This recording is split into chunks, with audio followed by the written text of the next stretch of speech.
پاکستان میں ہر جگہ ایک ترکش ڈرامے کے چرچے زبان زد عام ہیں۔ اس ڈرامے نے سابقہ تمام ریکارڈ توڑ ڈالے۔ ارطغرل غازی نامی یہ ڈرامہ ترکی سے بھی زیادہ پاکستان میں مقبول ہو گیا ہے۔ اس ڈرامے کا ایک ریکارڈ یہ بھی ہے کہ صرف 15 روز میں یوٹیوب پر 10 لاکھ سے بھی زیادہ سبسکرائبر ہو گئے۔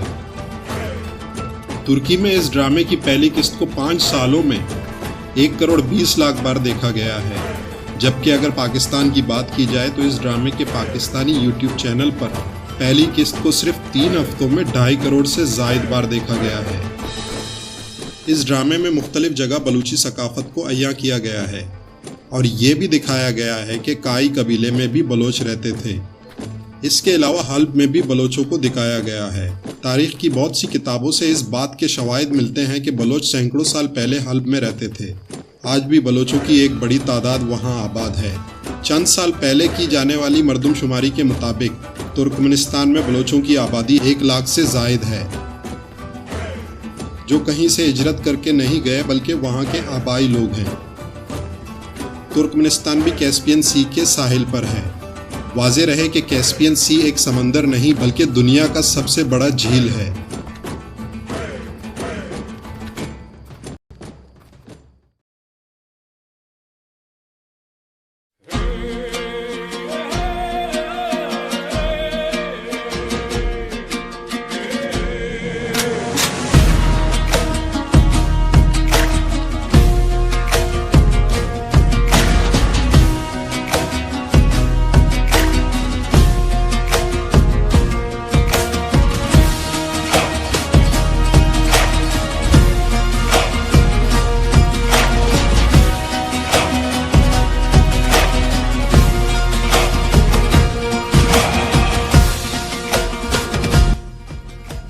اب سوال یہ پیدا ہوتا ہے کہ کائی قبیلے کا تعلق کہاں سے تھا؟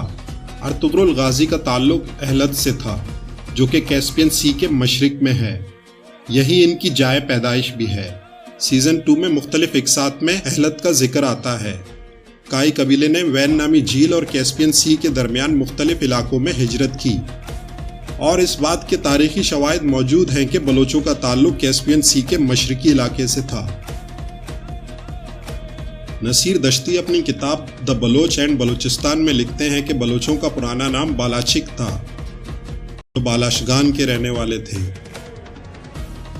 بالاشگان بھی کیسپین سی کے مشرق اور وین جھیل کے درمیانی علاقے کا پرانا نام تھا، جیسا کہ آپ اس پرانے نقشے میں دیکھ سکتے ہیں۔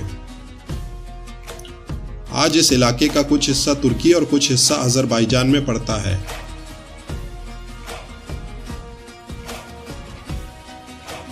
یعنی ارطغرل قبیلے کا جس خطے سے تعلق تھا اس کا پرانا نام بالاشگان تھا۔ جب بلوچوں نے ایران کی طرف ہجرت کی تو فارسیوں نے انہیں بالاچ کا نام دیا، جو بعد میں تبدیل ہو کر بلوچ ہو گیا۔ اس کے علاوہ عربوں نے انہیں بلوش کہا۔ آج بھی عرب انہیں البلوشی کہتے ہیں۔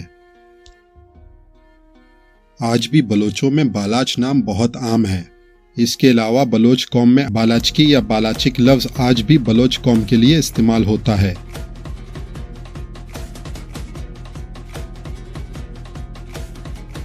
ایران کے مغربی علاقوں سے لے کر ترکمنستان تک اور ترکمنستان سے لے کر وین جھیل تک آج بھی لاکھوں بلوچ رہتے ہیں، جو کہیں سے ہجرت کر کے نہیں گئے بلکہ وہاں سینکڑوں سال سے آباد ہیں۔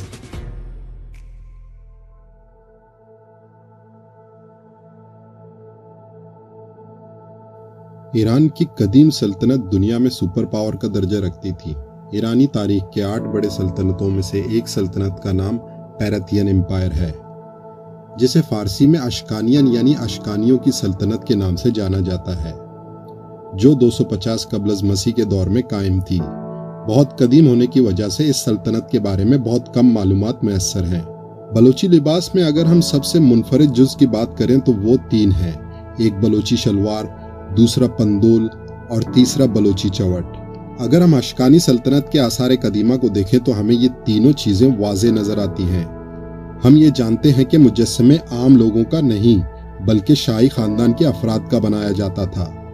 اگر آپ اس مجسمے کو دیکھیں تو پندول واضح طور پر دیکھا جا سکتا ہے۔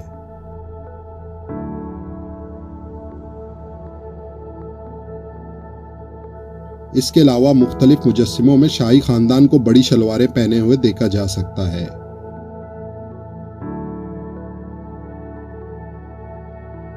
یہ شامی نام کا مجسمہ ہے جسے ایران کے قومی عجائب گھر میں رکھا گیا ہے۔ ایران میں یہ بحث کافی عرصے سے چلی آ رہی ہے کہ اشکانی سلطنت بلوچوں کی تھی یا نہیں، لیکن ایک بات واضح ہے کہ اشکانیوں کے لباس سے قریب ترین مشابہت بلوچوں کے لباس کی ہے۔ ایک اور دلچسپ بات یہ ہے کہ اشکانی نام سے ملتا جلتا لفظ آسکانی نامی قبیلہ آج بھی بلوچوں میں ہے۔ پارتھین امپائر یعنی اشکانیان کے بعد ایران میں ایک اور بادشاہ گزرے جن کا نام بالاچ تھا۔ مشرق اور مغرب میں لکھی جانے والی مختلف تاریخ کی کتابوں سے یہ بات ثابت ہے کہ بلوچ سپاہیوں کے ہیلمٹ پہ تاج خروس کا نشان ہوتا تھا۔ یہ ایران کے بادشاہ بالاچ کے زمانے کا ایک سکہ ہے جس پہ بالاچ کی تصویر بنی ہوئی ہے۔ اگر ہم غور سے دیکھیں تو بادشاہ کے تاج پر تاج خروس کا نشان دیکھا جا سکتا ہے۔ ہم جانتے ہیں کہ عربی زبان میں چے نہ ہونے کی وجہ سے چے کی جگہ شین کا استعمال ہوتا ہے۔ جب عربوں نے ایران کی تاریخ لکھی تو انہوں نے بالاچ کی جگہ بالاش لکھا۔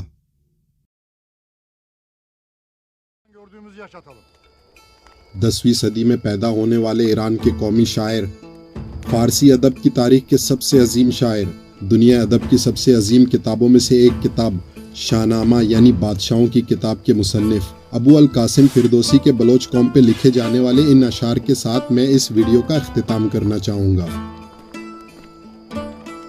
سپاہش زگردان کوچ و بلوچ، سگالید جنگ و بر آورد و خوچ، کسی در جہان پشت شان ندید، برہن یک انگشت شان ندید۔